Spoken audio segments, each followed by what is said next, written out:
The popularity of Jeep is increasing worldwide, and nowhere is it more evident than at Double Black's headquarters in Melbourne, Australia. Hi, I'm Bill Barbers from Double Black Off-Road in Melbourne. We are a specialist Jeep JK Wrangler shop. Our business has begun since 2008, mainly focusing on modifying Jeep Wrangler.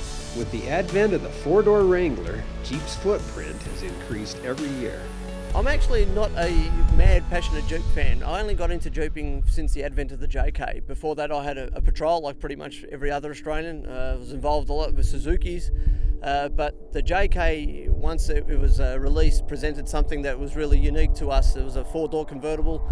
It was able to carry the family and the kids and get away and even have the roof off and look really cool. The beautiful thing of Jeeping is that you can build the vehicle to suit your own personal taste and your own personal terrain where you drive. What got you into the Jeep? Just strictly as a vehicle? I had a Suzuki Samurai first. That was my first car. And I got a shorty TJ, the TJ, because it's bigger and more powerful but similar. So just so we can carry the stuff we need, just pack some tools and head up into the hills.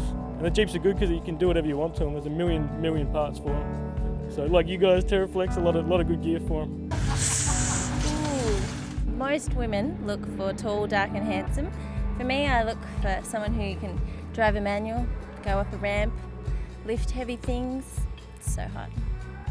With a cunning mustache. With a mustache. It's a rare breed. Jeepers in Australia are a unique breed. Jeep's recreational advantages have always been evident, but this rugged and beautiful landscape could be the death of all you hold dear. Your Jeep has to be dependable, and Australians are discovering that dependability in a Jeep. We don't necessarily need the big 6 or 8 inches of lift here in Australia so much. Anything with a JK with about 4 inches of lift and 37s will probably more than competently handle any terrain Australia can throw at it. Most people think, including us city folk, it's just plain flat desert. But we've got everything from desert to sand dunes to get a bit further north becomes tropical.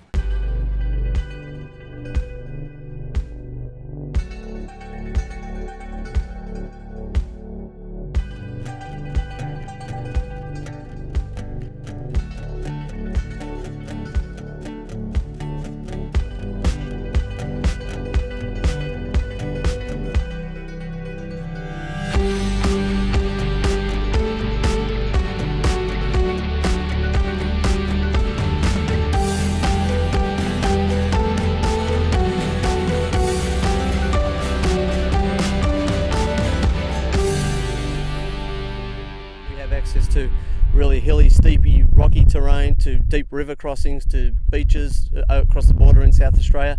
So we need a suspension that's going to be designed to handle the slow moving, crawling stuff and also the high speed driving sort of stuff as well. Without a comfortable and dependable ride, any outback adventure can quickly turn to disaster.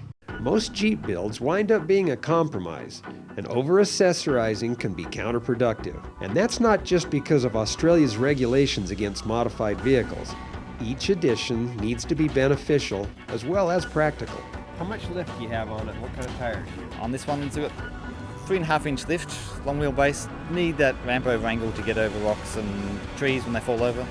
And then the tyres for this last big trip I did up to the Gulf of Carpentaria, just put the stock tyres back on. Good for the highway. It was nearly 9,000 kilometre round trip. A 9,000 kilometre trip into the outback can be comprised of over 50% highway travel. Just the thought of burning up a $2,000 set of off-road tires rolling down the highway will make you rethink the use of your investment.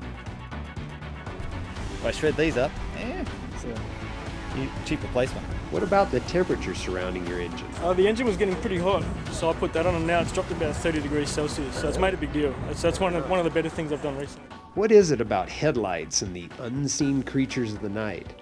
They seem to be drawn to a vehicle traveling at 60 miles an hour like a moth to a flame. LED bar for that lighting up the immediate bit of the road, seeing kangaroos on the side. Because although they're national symbol, they're not the brightest creature on the planet.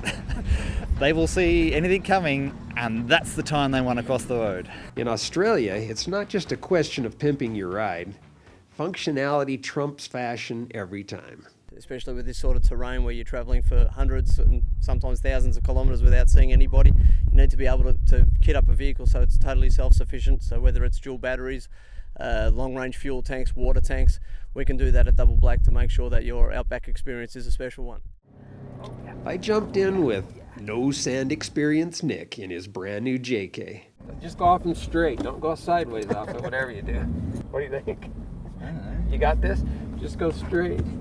And you're going to have to give it some gas. Hey! Oh, yeah, you're good. That's nothing. The old "what you don't know won't hurt you" adage just didn't seem like it should apply here. Making the top of the dune is awesome, but it seems like you ought to know what's on the other side. Whoa, whoa, whoa. Whoa, whoa, whoa, whoa, whoa. There's a guy down there. Dr. Dennis is a little bit of a scaredy I cat. think he's... I'd be myself in here at the wheel. I'm experienced. I'm experienced. I've been doing it for at least, 2 hours now.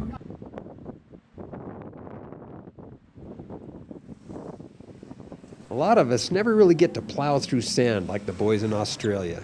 And even if we do find the occasional sand hill, it just doesn't compare to the diverse sand conditions we found. For example, on the beach, you need a shock absorber that's not going to fade, that's going to allow you to go really fast. Driving in sand is an interesting experience.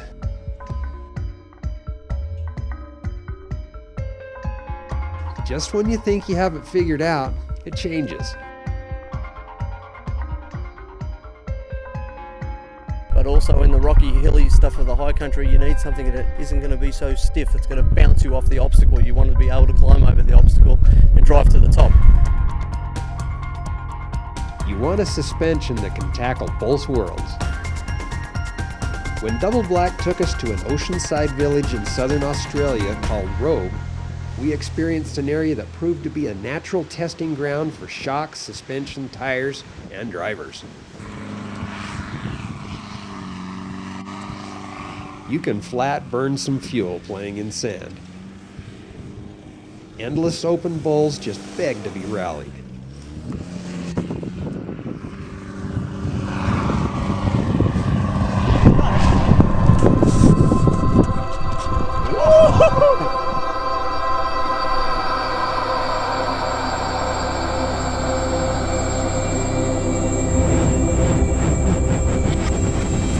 We had the opportunity to ride in and drive Jeeps with various suspensions through all conditions.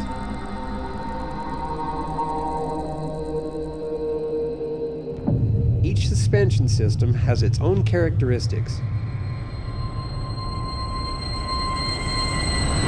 But when we were able to drive a TeraFlex equipped Jeep, it really made us appreciate that TeraFlex advantage.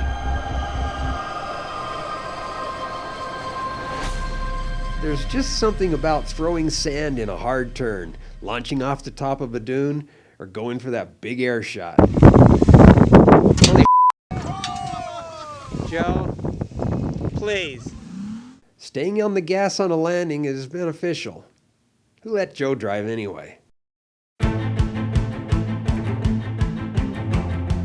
Now it may seem like sand would be a nice, soft suspension enhancing media, and it is in some places.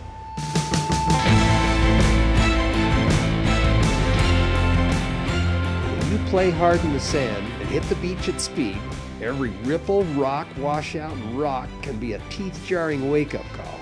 Suspension and shocks make all the difference.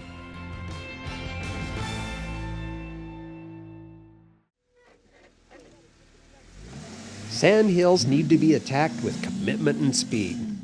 That's all good unless there's a suspension collapsing rut at the base of the hill, especially designed to stifle commitment and speed. That bump at the bottom just takes it out of you.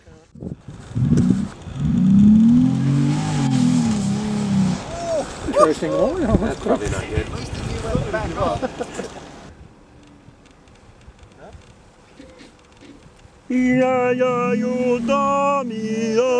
And give it to it.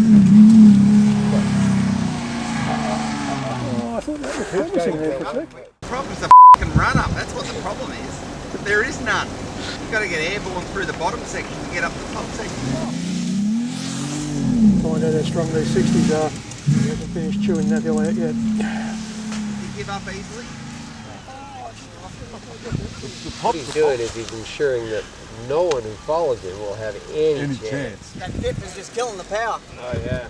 Man, that's like If you don't do it the first time, that's it. Once you start chopping it up, or it just gets harder. You know, crack Ross? Oh, it's a good question. Okay? Don't worry.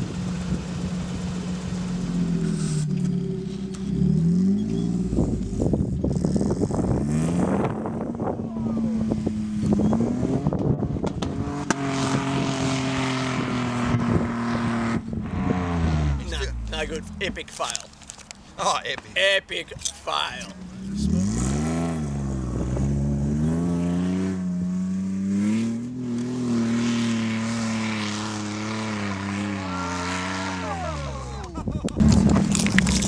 Oh, we can film eating and everything. Yeah. Give us some privacy for f***ing sake. Officially not by me. He's gonna get it. Not gone. Oh, but how close on his first go? down there, just kicked it out. You know, you heard it hit and it's just like boom, stop. Please don't make it. Please don't make it. Please don't make it. Please don't make it. Please don't make it. It's gone. And that's a worse angle. That's a bad angle. That is bad. Tracks, please. The thing is, it always wants to take you right. Yeah, every time you hit the brake. So he's going to get a little bit more green in his car. Oh yeah. Stop beating around the bushes and just f***ing have a real go. Simulated chicken. It's like simulated porn. After continuous pounding by the group, Manny's orange four-door stepped up and drove the hill. First try.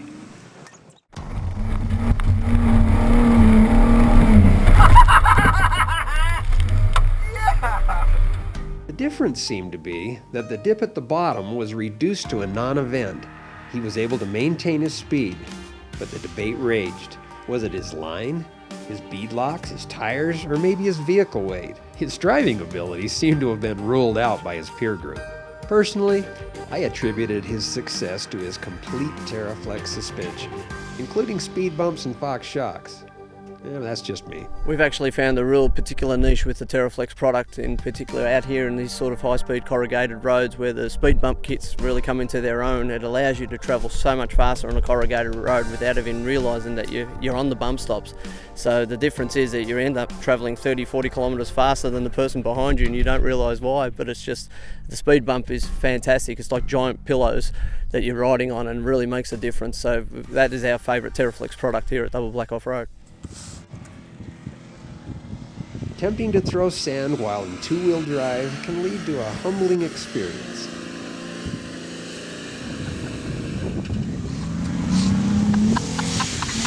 And it's beautiful. I've dug that hole clean as a whistle. Ah, good friends. Friends who are there to lend a helping hand. We see it all the time. It just confirms why it's so important to never venture out on your own. The jeeping community in Australia is just a large family of brothers and sisters, picking you up when you're down. That's what it's all about, isn't it? Give it a push, Dennis! Dennis, you need to be pushing it! Family. It's about time. A message from TeraFlex Suspensions. The beauty of the Jeep community is that you get to meet all different people from all different backgrounds, and they come up and talk to you because you drive a JK and you have that common bond.